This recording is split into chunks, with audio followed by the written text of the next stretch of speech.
एक गांव के किनारे पर एक घना जंगल था जिसका नाम था भूतिया जंगल।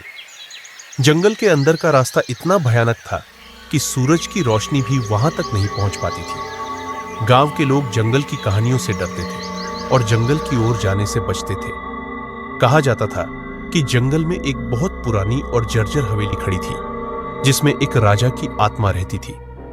राजा अपनी मौत से कुछ ही दिन पहले आशीर्वाद प्राप्त करने के लिए उस हवेली में गया था, लेकिन वह वापस नहीं लौटा और उसकी आत्मा वहीं कैद हो गई। एक दिन गांव में एक साहसी युवक अर्जुन आया। उसने गांव वालों से जंगल के बारे में सुना और उसने ठान लिया कि वह रहस्य की पड़ताल करेगा। अर्जुन ने अपने कुछ साहसी दोस्तों को इकट्ठा किया और उन सभी ने मिलकर जंगल में प्रवेश किया।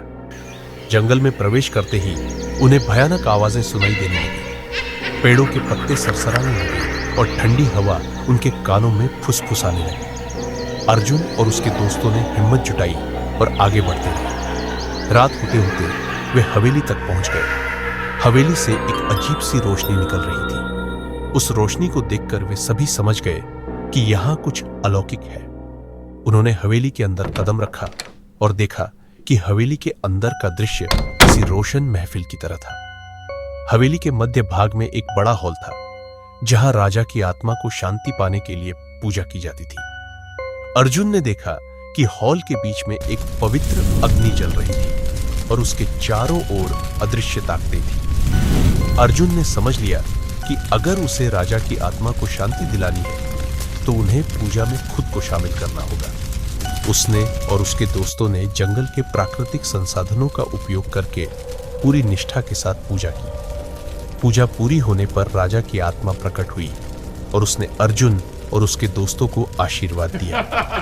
राजा की आत्मा मुक्त हुई और जैसे ही वह ऊपर आकाश की ओर बढ़ी, पूरे जंगल में एक अजीब सी शांति छा गई। गांव वाले जब ये दृश्य देखने के लिए जंगल की ओर दौड़े तो वे हैरान रह गए।